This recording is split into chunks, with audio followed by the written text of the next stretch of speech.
자, 가스 기초 이론 보겠습니다. 자, 먼저 원자와 분자.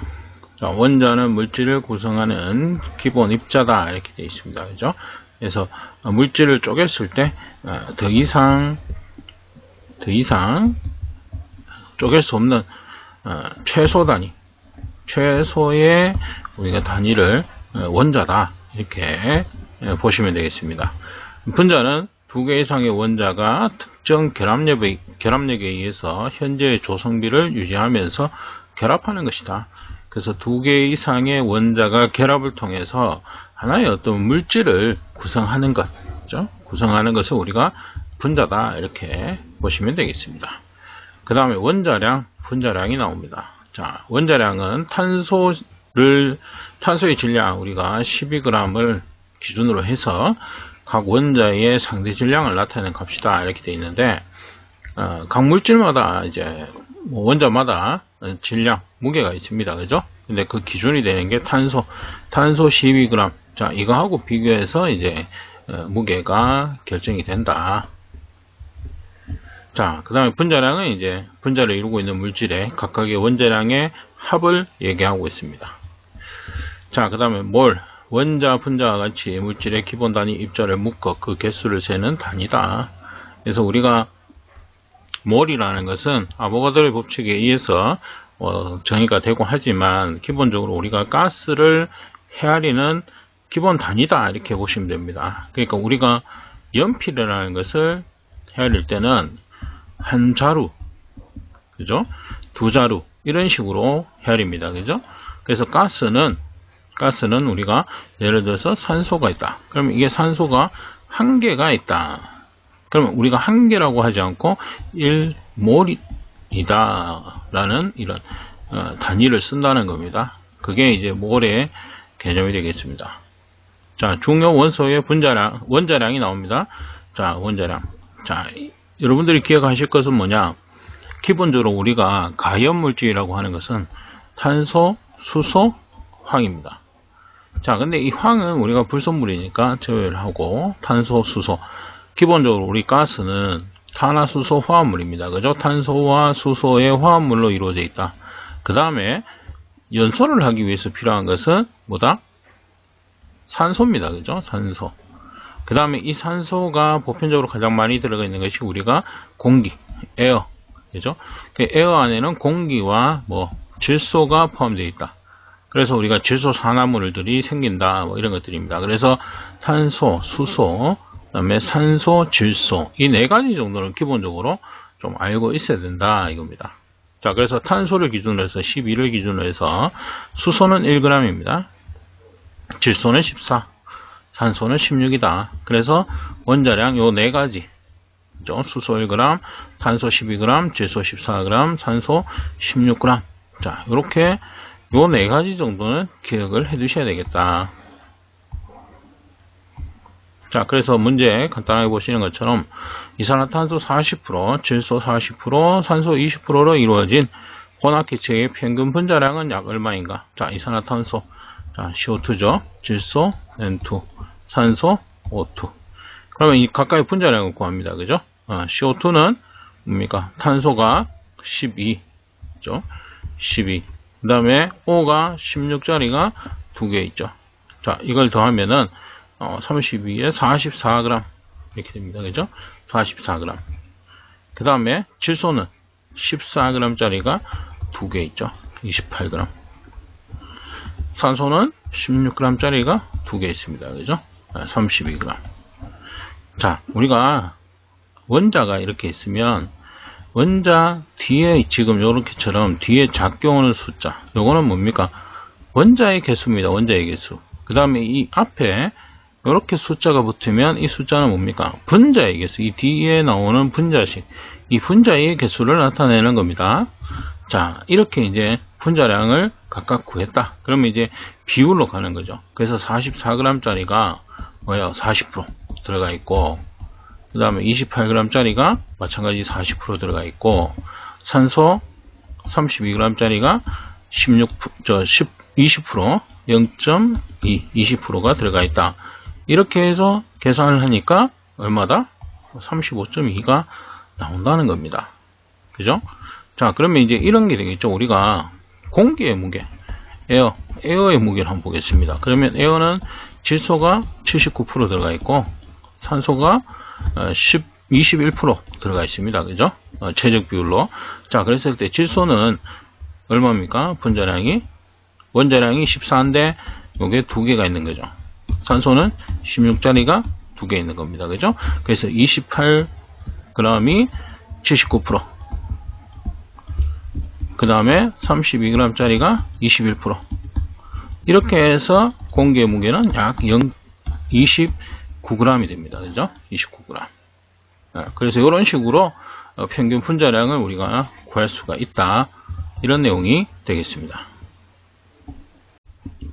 자, 그 다음 이상기체의 성질 및 법칙입니다. 이상기체의 성질. 자, 이상기체라는 것 자체가 이상적인 것입니다. 그죠? 그래서 현실에서는 존재하지 않는 기체를 우리가 이상기체다. 그래서 이론적으로만 존재하는 기체다. 이렇게 생각하시면 됩니다. 그죠? 그래서 기본적으로 이상기체의 성질은, 자, 요 내용 기억해 두셔야 된다. 보이샬 법칙을 만족하고 아보가드로의 법칙을 따른다. 자, 내부 에너지는 최적에 무관하고 온도에 의해서만 결정이 되고 내부 에너지는 줄의 법칙이 성립된다. 그래서 법칙을 만족하는 게 보이샬, 아보가드로, 줄의 법칙 만족을 합니다. 자, 그 다음에 온도에 관계없이 비열비는 일정하고 기체 분자 간 인력과 크기도 무시된다. 그래서 인력과 크기가 무시되는 상태고 분자 간의 충돌은 완전 탄성체로 이루어져 있다. 그래서 이론적인 기체다. 이런 내용이 되어 있습니다. 자, 이상기체의 법칙 첫 번째 나오는 것이 보일의 법칙입니다. 자, 보일의 법칙. 온도가 일정할 때 일정한 기체가 차지하는 최적은 압력에 반비례한다. 그래서 우리가 기체는 기본적으로 온도 T, 그 다음에 압력 P, 최적 V, 이 세 개가 서로의 상관관계를 가지고 있습니다. 자, 근데 보일의 법칙은 뭐냐? T는 일정한 상태. 그죠? 왜냐하면 온도에 따라서 압력이나 최저값이 변화를 합니다. 그래서 이 두 개의 상관관계를 나타낼 때 온도의 조건은 일정하다고 보는 겁니다. 그래서 압력은, 기체의 최적은 압력에 반비례한다. 이런 내용입니다. 그래서 P1, V1은 P2, V2. 그래서 처음에 압력과 최적은 나중에 압력과 같다. 반비례한다. 반비례 법칙. 자, 이거는 반비례다. 이렇게 됩니다. 자, 이건 뭐냐면 이렇게 차지하고 있는 최적, 이 최적에 상응하는 압력이 누르고 있습니다. 그죠? 자, 근데 압력을 2배로 증가시킨 겁니다. 2배로 증가시키면 이 최적값은 어떻게 되느냐? 기본적으로 우리는 상식적으로 생각하면 뭐예요? 작아집니다. 그죠? 우리 주사기 이런 거 생각하시면 누르는 힘이 세지면 세질수록 이 차지하는 최적은 줄어드는 거죠. 자, 숫자를 한번 집어넣어 보겠습니다. 간단하게. 자, 2atm이고 이때 최적은, 자, 5리터다. 이렇게.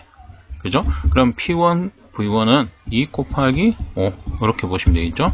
자, 압력을 2배 증가시켰습니다. 그러면은 4atm이다. 자, 그러면 V는 얼마냐? 4 곱하기 V2. 자, 나중에 최저값은 얼마가 되느냐? 자, 이거와 같아지려면 이 값은 어떻게 돼요? 작아지죠. 자, 처음에 5리터였던 게 이제는 뭐가 됩니까? 2.5가 되는 거죠. 줄어듭니다. 그죠? 그래서 압력이 커졌다. 그러면 최적은 작아진다. 그러니까 반비례의 법칙이다. 하나가 커지면 다른 하나는 작아진다. 이렇게 얘기를 하고 있습니다. 그죠? 그래서 이것이 우리가 얘기하는 보일의 법칙이 되겠습니다.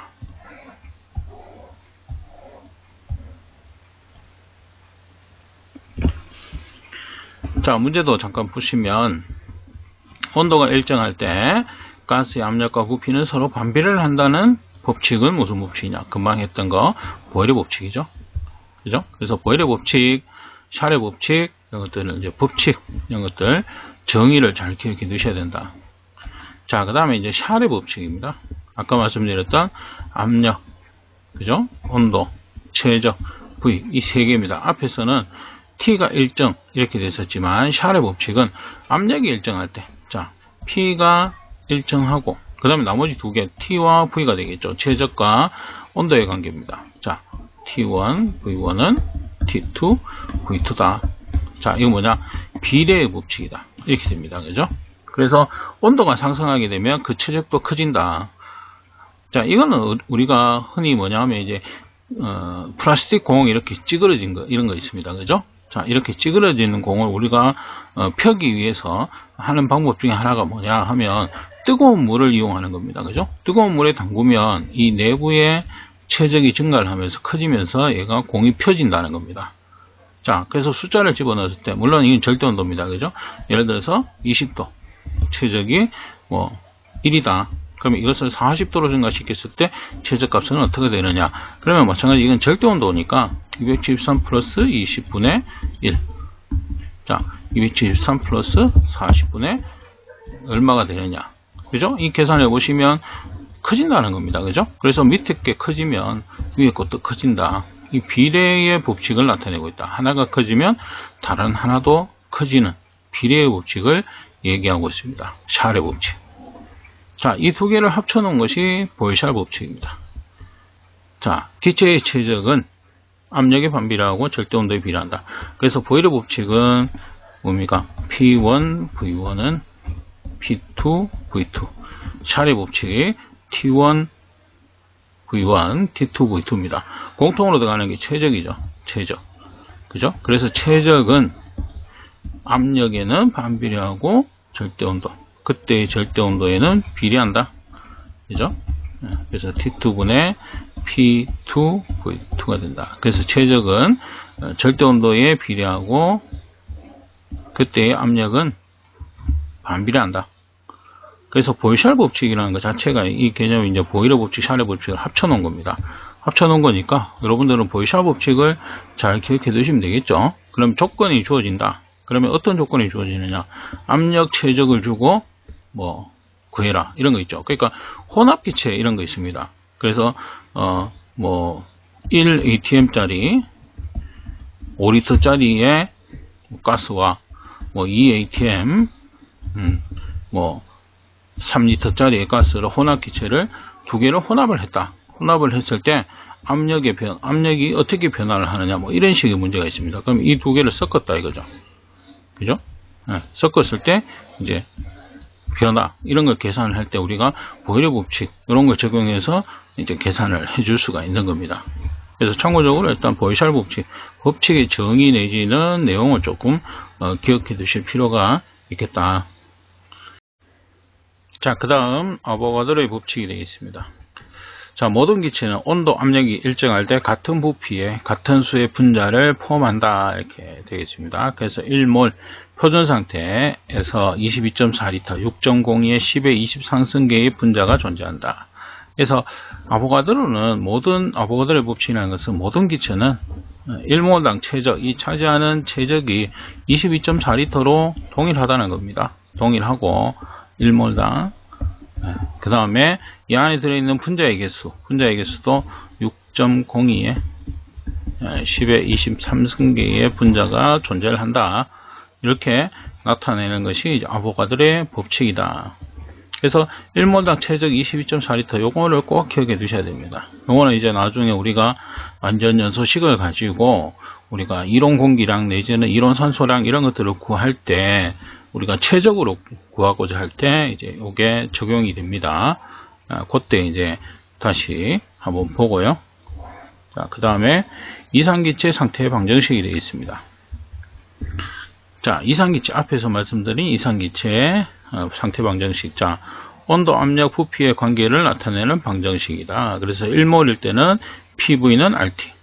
그 다음에 N몰일 때, 몰수가 많을 때는 PV는 nRT로 간다. 그죠? 요 식을 기억해 두시면 되겠죠. 그 다음에 이제 몰수 N이라는 것은 우리가 각 몰 기체의 분자량, 그죠? 분자량분의 질량으로 우리가 구할 수가 있습니다. 그래서 PV는 N분의 W RT로 나타낼 수가 있다. 그래서 PV는 nRT. 그 다음에 R은 기체상수. 기체상수는 보통의 경우 이제 지금 여기서 나오는 기체상수는 우리가 압력 1atm 상태, 영도시 1기압 상태니까요. 그래서 이제 압력 우리가 P1, 그죠? 그 다음에 최적 그때의 몰 1몰당 최적은 22.4리터. 왜냐면 아보가드로의 법칙에 의해서.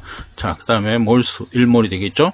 그 다음에 R X로 놓고 뭐 아니면 R, 그죠? T는 그때의 온도는 1기압 0도의 상태죠. 0도시의 절대 온도 273입니다. 그죠? 자, 이렇게 해서 R의 값이 얼마가 나왔냐 하면 0.082가 되는 겁니다. 그죠? 그래서 기체상수 R은 0.082. 물론 이제 단위에 따라서 약간 숫자는 차이가 있습니다만은 기본적으로 이렇게 기억을 좀 해두시면 될 것 같습니다. 자, 그 다음에 실제 기체 상태 방정식 반데르왈스 식이 되겠습니다. 그래서 앞에서 보면 우리가 부피나 인력이 무시된 상태에서 성립되는 식이다. 이산기체는요, 부피나 인력이 무시된다 이랬죠. 근데 이 인력이나 부피는 존재를 하거든요. 그죠? 실제 기체에서는. 그래서 실제 기체에서는 이 부피나 인력을 보정을 해서 이제 사용하는 식이 실제 기체 상태 방정식이 되겠습니다. 그래서 식이 이렇게 있다 정도만 보시면 될 것 같아요. 그래서 실제로 우리가 계산에서 많이 쓰이는 것은 이산기체 상태 방정식이니까 이산기체 상태 방정식 그거는 꼭 좀 기억을 해 두시면 될 것 같습니다. 자, 그래서 PV는 nRT, 그죠? 그래서 가스의 어떤 압력을 구해라, 최적을 구해라, 이런 것들이 나왔을 때 다른 것들을 주어지면 충분히 우리는 구할 수가 있다는 겁니다. 어떤 조건에서 원하는 것, 그죠? P, V, T 이 중에서 하나를 구해라. 그랬을 때 우리가 이산기체 상태 방정식을 이용해서 충분히 계산을 해낼 수가 있는 겁니다.